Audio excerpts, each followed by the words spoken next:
còn thằng đường gọi em thêm thằng mình nữa này. Ê thằng cu Tuấn mày đi lên đây mình cùng với tay và nước để cho thằng cha hỏi đầu nhìn cho trong mặt luôn.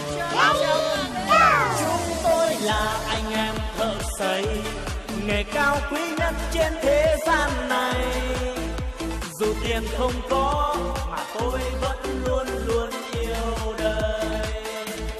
Vẫn hơn là cài lục tờ hơi, nhiều tiền quá nên nó đi khinh người. Anh em thợ xây chúc mừng em lấy trong tay. Vẫn hơn là cài lục giờ hơi, nhiều tiền quá nên nó đi khinh người. Anh em thợ xây